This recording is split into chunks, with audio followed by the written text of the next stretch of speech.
Good afternoon to everyone in Brazil, and thank you to Dr. Villela for inviting me to present at this meeting. I wish I could be there in person. My name is Jill Escher, and to be clear, I am not a scientist. I am instead an advocate for research and regulation around the question of germ cell exposure to toxicants. Now, I realize that this is a conference on mutagenesis and specifically a session on germ cell mutagenesis, but I would like to stress that when considering the vulnerability of germ cells, mutagenesis should not be the sole endpoint of interest. It is clear that a number of molecular mechanisms come into play with germ cell exposures that could have heritable effects, most notably in the realm of epigenetics and chromatin. So I am mechanism agnostic. I am more interested in the fact of an exposure and the fact of an adverse outcome, no matter what the intervening mechanisms may be. So germ cells, as you know, exist within us from about the 5th week of gestation. They have a very complicated and dynamic life cycle, passing through several phases of enhanced vulnerability owing to epigenetic reprogramming, genomic imprinting, chromatin remodeling, rapid mitotic divisions, and of course, the stages of meiosis. And here I show some of the windows that are thought to be more vulnerable than others. And I will not go into the details of germ cell biology another time. Now, during these phases, and indeed throughout the lifespan of these cells, what substances could perturb their heritable program? A great many substances have been demonstrated to cause perturbations, but today, in the interest of time, I'll focus on just 3 categories: synthetic steroid hormone drugs, tobacco smoke, and general anesthesia. For the synthetic steroids and the tobacco smoke, I'm mostly interested in the in utero stage. For general anesthesia, really all stages up to conception, but my primary focus is on early life exposure. Now, I'm going to do something that no scientist in her right mind would ever do and discuss 10 family histories just to give you a sense about why I am so deeply concerned about germ cell exposures. And I'll start with my own family. I was born in 1965 in Los Angeles, California, after having been exposed in utero to an exceptionally intensive 7-month course of synthetic steroid hormone drugs. My mother was given these drugs for the ostensible prevention of miscarriage. Now, this was not a terribly unusual practice in the post-war era for women, particularly those in the upper socioeconomic strata who had suffered prior miscarriages, as was the case with my mother. About 5% of all pregnancies involved the use of these drugs, as it turns out. But fast forward to today, and you will see I have 3 children. They are children born of the eggs that were in my ovaries when I was a developing embryo and fetus. You'll see I have a normal son. Here he is. He's just turned, actually today's his 22nd birthday. There's my son, Johnny, who is 20, and my daughter, Sophie, who is 13. And they're all gorgeous and extremely healthy, but they are nonverbal and autistic. They cannot talk, they cannot read, they cannot write. They can't engage in even simple activities like dressing themselves or attending to their own hygiene. They will require round-the-clock care for the rest of their lives. And there has been, as you probably know, I don't know what the situation is in Brazil, but we've experienced an explosion of mysterious and idiopathic autism in the United States, such that we now have 1 in 59 children being diagnosed with this often devastating disorder. Now, when you consider the abnormal hormonal milieu in which my eggs developed, perhaps these outcomes in my children are not that surprising. And if you would like to hear more about my story and how I discovered my prenatal exposures nearly 8 years ago, I invite you to read this piece I wrote in the journal Environmental Epigenetics that was published last year. I go into more detail than I can convey today. Now, mine is hardly the only family with this pattern. Here's my friend JH. She is my age. She was born in the same hospital as me 1 month before me in Los Angeles. We now both live in a different part of California. She has 5 children, 3 of whom have autism. Again, like me, she had no risk factors in her pregnancy. She has no history of mental disorders or autism up her family tree or her husband's family tree. It was completely mysterious. The origin of their autism remains completely mysterious, as with mine. But again, we were both exposed to these protocols in 1965 when our eggs were developing. Similarly, here's our friend, my friend DW and her husband. They were both exposed in utero to the notorious anti-miscarriage drug diethylstilbestrol, or DES. They have one son who has autism, and I have to say this is a pattern I see among DES daughters and DES sons quite a bit. Moving on to our second exposure of interest, which is tobacco. Here's the BH family, a father, a mother. They had both been exposed in utero to tobacco smoke. They have 2 sons with idiopathic severe forms of autism and a typically developing daughter.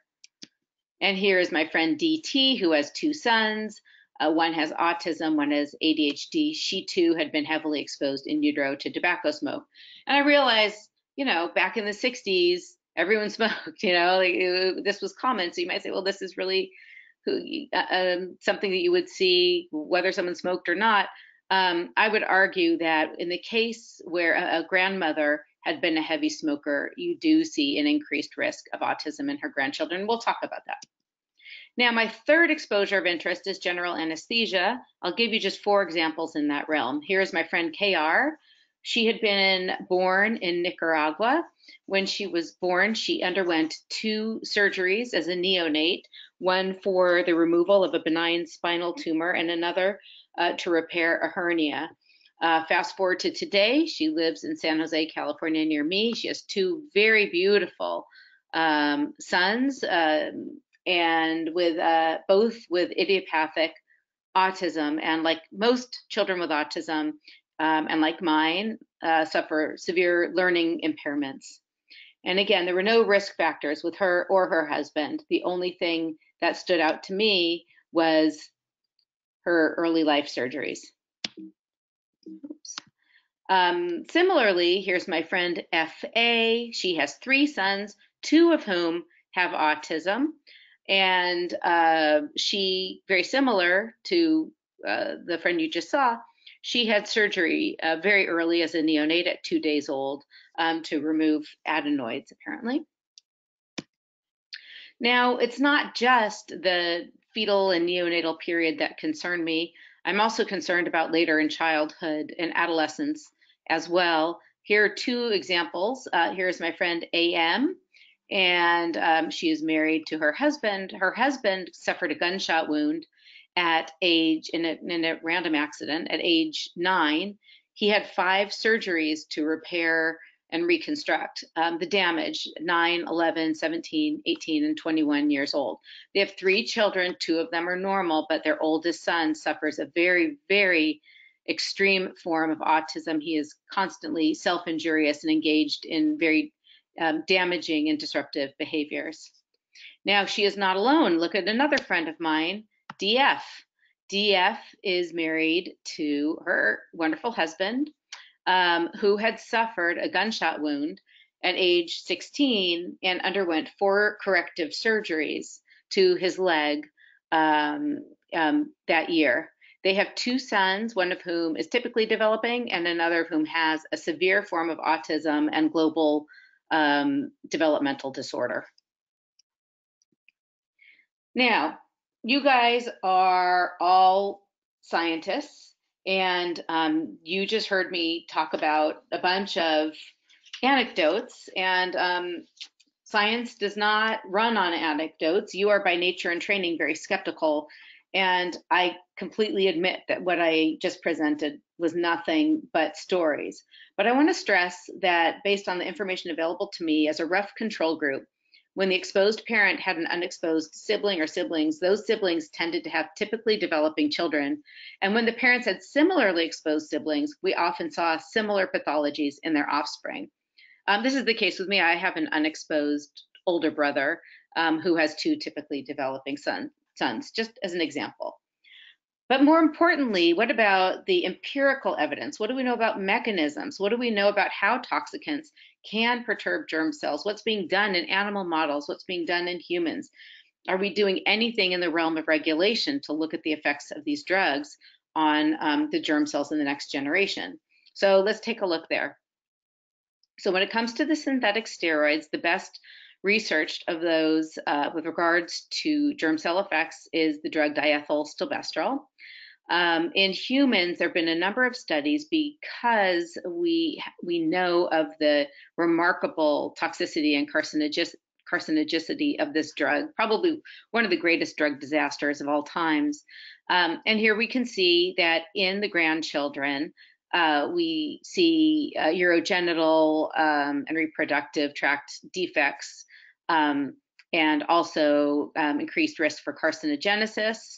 In the mammal studies, we see similar results, cancers, urogenital abnormalities, and the mammal models where we can actually look at mechanisms do implicate persistent epigenetic defects. Now, other forms of synthetic steroids have also been studied to a limited extent in mammals, not in humans.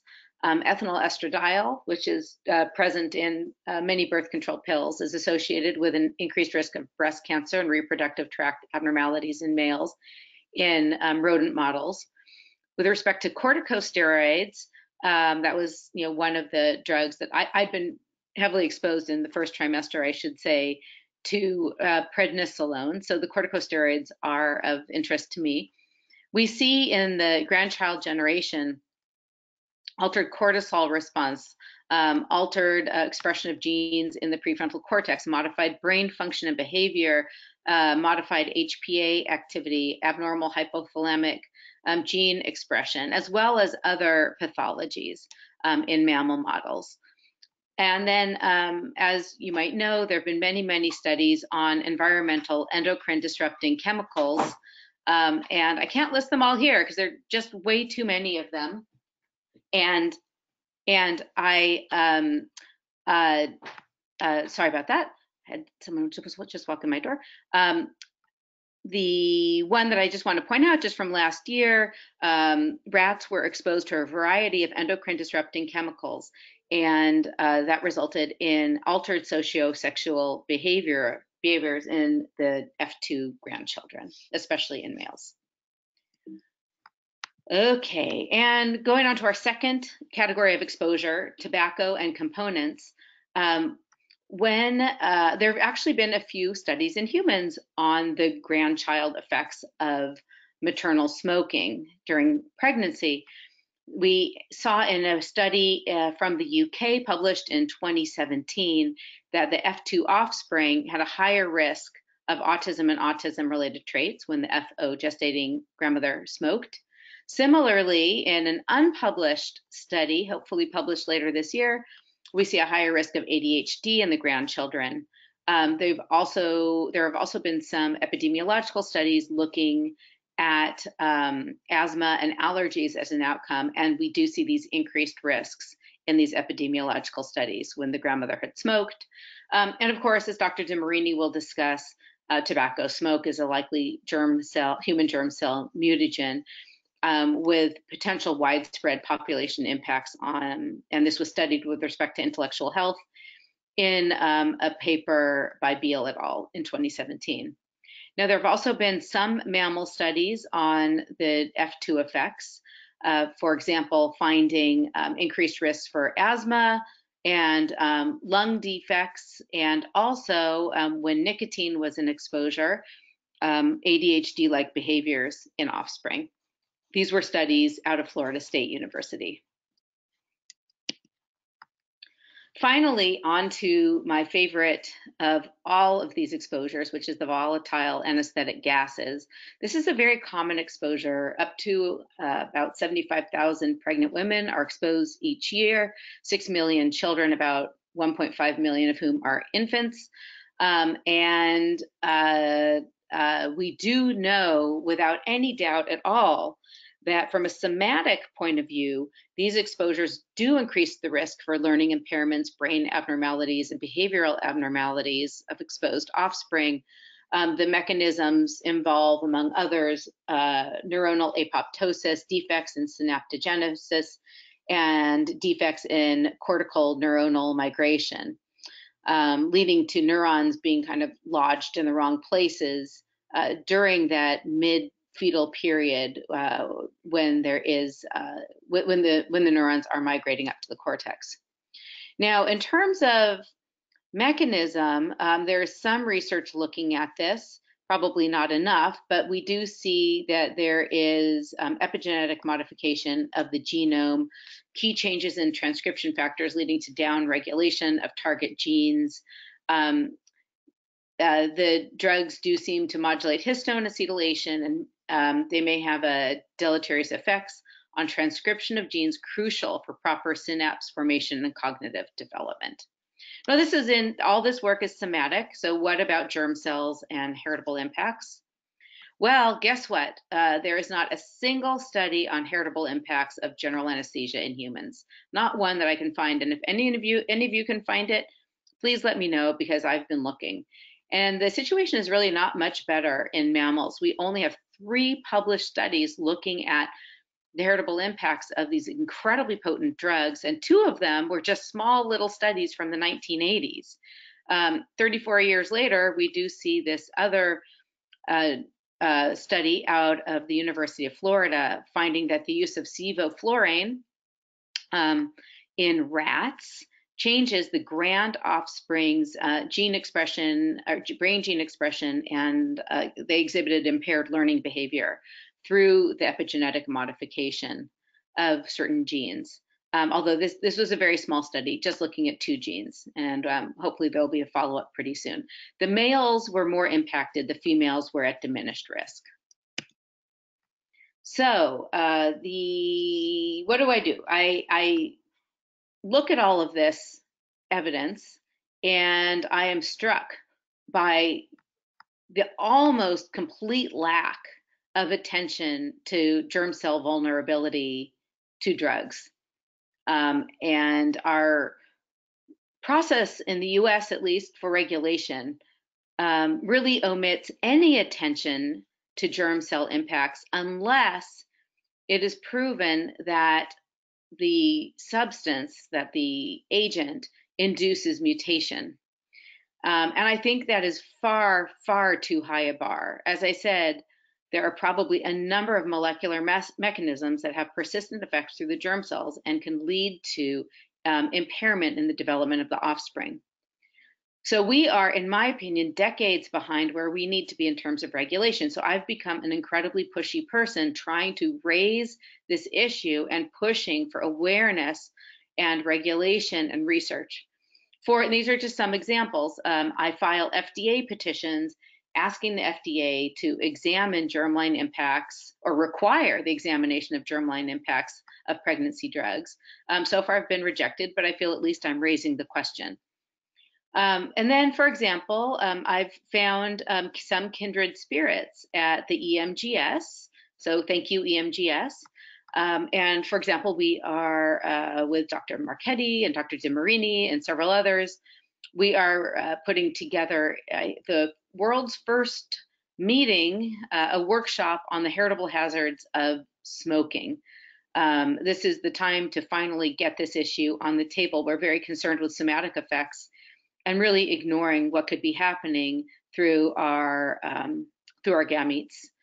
And finally, with respect to general anesthesia, I don't think a day goes by when I'm not begging somebody for desperately needed research on this question. And just 2 examples, I asked the NIH to start a research program on this question, and I've asked the NIEHS for intramural research on this exposure, and we'll see what happens. I feel like often I'm yelling into the wind, but I have a feeling one of these days the evidence will start piling up. And then finally, I also publish in scientific journals.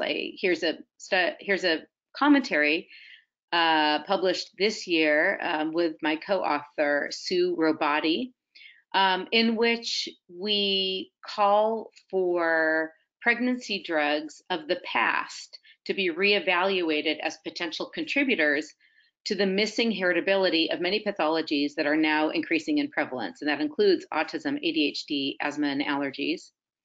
We also stress that, of course, fetal germline risks should be included in pregnancy drug safety assessment. Right now, they're completely off the radar.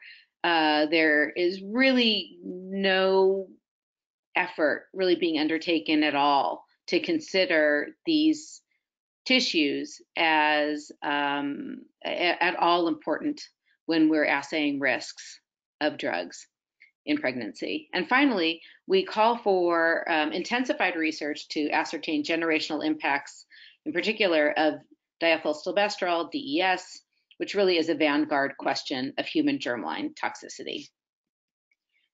So we are only as strong as our weakest link. And when it comes to human germ cells, that link in the human life cycle has been largely ignored in toxicology.